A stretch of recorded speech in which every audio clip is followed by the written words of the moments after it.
रात बहुत ठंडी थी। हवा ऐसे चल रही थी जैसे किसी का दर्द सुना रही हो।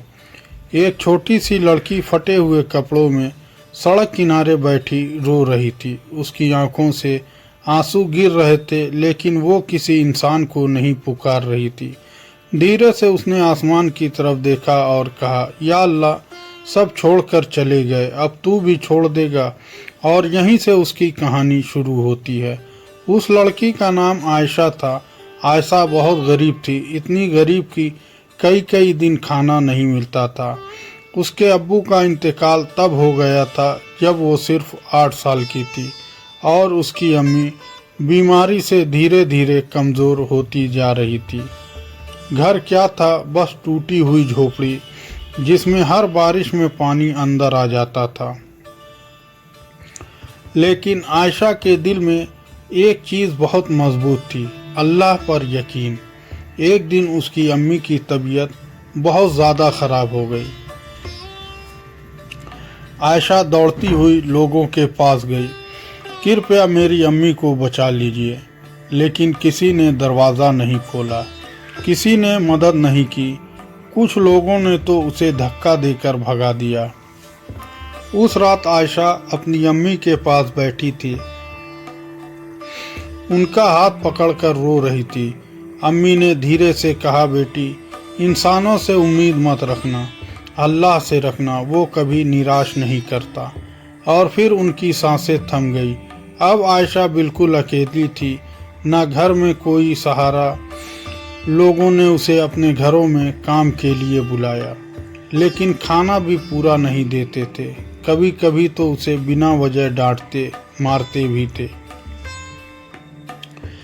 एक दिन उस पर चोरी का इल्ज़ाम लगा दिया गया, हालांकि उसने कुछ नहीं किया था। लोगों ने उसे सबके सामने बेइज्जत किया। गरीब है तो चोर ही होगी, ये शब्द उसके दिल में तीर की तरह लगे। वो भागती हुई एक सुनसान जगह पर गई और ज़ोर ज़ोर से रोने लगी। या अल्लाह, मैंने क्या गुनाह किया। उस दिन पहली बार उसने दिल से दुआ की, या अल्लाह, अगर तू है तो मुझे संभाल ले, मैं टूट रही हूँ। उसकी आवाज़ कांप रही थी, लेकिन यकीन धीरे धीरे मजबूत हो रहा था।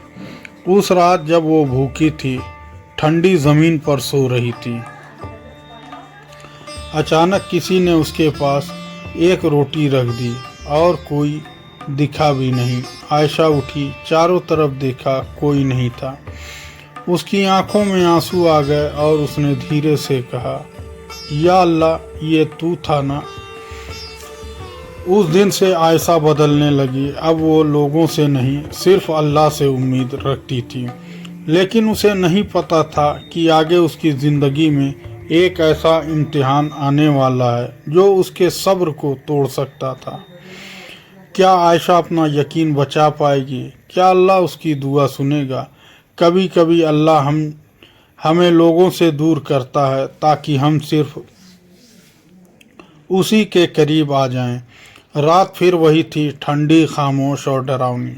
लेकिन इस बार आयशा रो नहीं रही थी, वो बस आसमान को देख रही थी। आंखों में आंसू थे, पर दिल में एक अजीब सा सुकून भी था। उसने धीरे से कहा, या अल्लाह, अब मैं समझ रही हूँ, जब सब छोड़ देते हैं तब तू पास आता है। लेकिन उसे क्या पता था, अल्लाह उसकी ज़िंदगी का सबसे बड़ा इम्तिहान अभी बाकी था। अगले दिन आयशा को एक अमीर घर में काम मिल गया। बड़ा सा घर, खूबसूरत दीवारें, हर चीज़ चमक रही थी, लेकिन दिल वो वहाँ भी ठंडा था। घर की मालकिन बहुत सख्त थी, हर छोटी गलती पर डांटना, कभी कभी मारना भी। लेकिन आयशा अब पहले जैसी नहीं थी। वो हर दर्द पर सिर्फ इतना कहती, अल्लाह देख रहा है। एक दिन घर में से एक कीमती गहना गायब हो गया, और फिर वही हुआ। सारा इल्ज़ाम आयशा पर डाल दिया गया।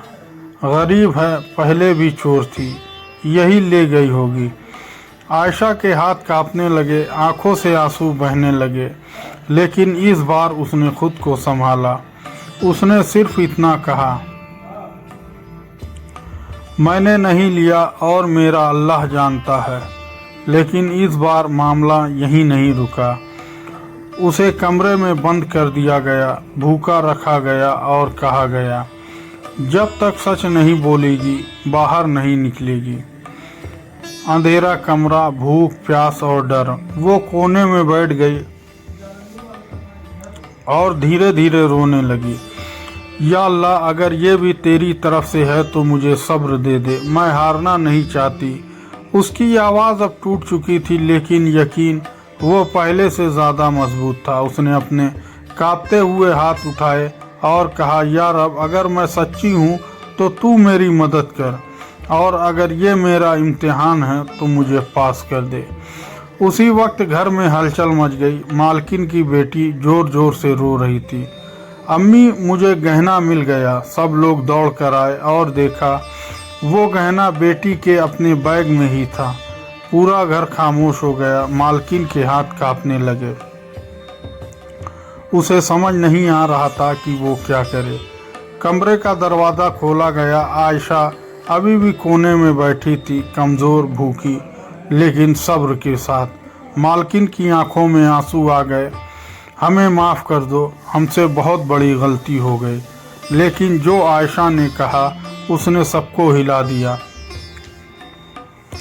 वो धीरे से उठी और मुस्कुरा कर बोली, मैं आपको माफ़ करती हूँ, क्योंकि मेरा अल्लाह मुझे देख रहा था और वो मुझे कभी अकेला नहीं छोड़ता। पूरा घर सन्न रह गया। एक छोटी सी लड़की जिसके पास कुछ भी नहीं था, आज सबसे अमीर निकली। उस दिन के बाद सब कुछ बदल गया। मालकिन का दिल नरम हो गया। उन्होंने आयशा को बेटी की तरह रखना शुरू कर दिया। उसे अच्छे कपड़े मिले, खाना मिला और सबसे बड़ी बात, इज्जत मिली। लेकिन आयशा के दिल में कुछ और ही चल रहा था।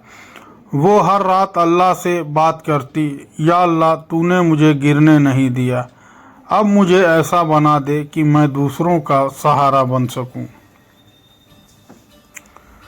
लेकिन कहानी अभी ख़त्म नहीं हुई। अब अल्लाह उसे एक ऐसे मकाम पर ले जाने वाला था जहां उसे सिर्फ अपने लिए नहीं बल्कि दूसरों के लिए भी जीना था। जब इंसान सब्र करता है तो अल्लाह सिर्फ मदद नहीं करता बल्कि उसकी इज्जत भी वापस देता है। रात आज भी खामोश थी, लेकिन इस बार आयशा के आंसू नहीं बह रहे थे। वो मुस्कुरा रही थी, सजदे में थी और धीरे से कह रही थी, या अल्लाह, जब मेरे पास कुछ नहीं था तू था, और आज जब सब कुछ है तू ही रहना। लेकिन अल्लाह ने उसके लिए अब एक नया रास्ता लिखा था। ऐसा रास्ता जहां उसे सिर्फ खुद के लिए नहीं, दूसरों के लिए जीना था। अब आयशा उस घर में इज्जत के साथ रह रही थी, लेकिन उसका दिल अभी भी उन लोगों के लिए धड़कता था जो उसी की तरह कभी अकेले, भूखे और टूटे हुए थे। एक दिन उसने मालकिन से कहा, अम्मी, क्या मैं उन बच्चों की मदद कर सकती हूँ जो सड़क पर हैं? मालकिन ने उसे देखा और कहा, बेटी, अब ये घर ही नहीं, सब कुछ तुम्हारा है, जो चाहो करो। उस दिन आयशा ने एक छोटा सा कदम उठाया। वो रोज़ बचा हुआ खाना इकट्ठा करती, पुराने कपड़े जमा करती और चुपचाप सड़क पर रहने वाले बच्चों में बांट देती। धीरे धीरे कुछ और लोग भी जुड़ गए। एक छोटी सी कोशिश अब एक मिशन बन रही थी। लेकिन हर नेक काम के रास्ते में इम्तिहान ज़रूर आता है। एक दिन जब आयशा बच्चों को खाना बांट रही थी, अचानक उसने एक कोने में एक बहुत कमज़ोर लड़की को देखा। वो कांप रही थी, भूखी थी और उसकी आंखों में वही दर्द था जो कभी आयशा की आंखों में था। आयशा उसके पास गई, धीरे से उसका चेहरा उठाया और जैसे ही उसने देखा उसका दिल रुक गया। वो लड़की उसकी छोटी बहन ज़ैनब थी, जिसे वो सालों पहले खो चुकी थी। आयशा के हाथ कांपने लगे, आंखों से आंसू बहने लगे। ज़ैनब लड़की ने धीरे से आंखें खोली और कमज़ोर आवाज़ में कहा, आप कौन? यह सुनकर आयशा टूट गई। उसने उसे गले लगा लिया और ज़ोर ज़ोर से रोने लगी। मैं तेरी आपा हूँ, मैं तुझे ढूंढ रही थी, तू कहाँ चली गई थी? ज़ैनब भी रोने लगी। दोनों बहनें सड़क के किनारे एक दूसरे से लिपट कर रो रही थी और उस पल ऐसा लग रहा था जैसे अल्लाह ने उसकी सारी दुआएं एक साथ कबूल कर ली हों। आयशा उसे लेकर घर आई, इलाज करवाया, खाना खिलाया, प्यार दिया। अब वो अकेली नहीं थी। जिसे उसने खोया था अल्लाह ने उसे वापस दे दिया और उससे भी ज़्यादा उसे एक मकसद दे दिया। कुछ साल बाद आयशा ने एक छोटा सा अनाथ आश्रम खोला जहां हर वो बच्चा आता था जिसका कोई नहीं था। दीवार पर एक लाइन लिखी थी, जब सब छोड़ देते हैं अल्लाह तब संभालता है। और हर रात आयशा बच्चों के साथ बैठकर कहती, कभी मत सोचना कि तुम अकेले हो, क्योंकि जब कोई नहीं होता तब अल्लाह होता है। उसकी आंखों में आंसू होते हैं, लेकिन इस बार वो खुशी के होते हैं। कभी कभी अल्लाह हमें तोड़ता है ताकि हमें नया बना सके। वो हमसे कुछ छीनता है ताकि हमें उससे बेहतर दे सके। अगर आज तुम रो रहे हो तो याद रखना, तुम्हारा रब देख रहा है और वो तुम्हें कभी अकेला नहीं छोड़ेगा। जब ज़िंदगी तुम्हें हर तरफ से तोड़ दे तो लोगों के पास मत भागो, सजदे में गिर जाओ, क्योंकि वहीं से सब बदलता है। तो दोस्तों, यह थी हमारी आज की कहानी। अगर आपको पसंद आए तो लाइक कर दें और हमारे चैनल को भी सब्सक्राइब कर लें। मिलते हैं अगले वीडियो में, तब तक के लिए अल्लाह हाफिज़।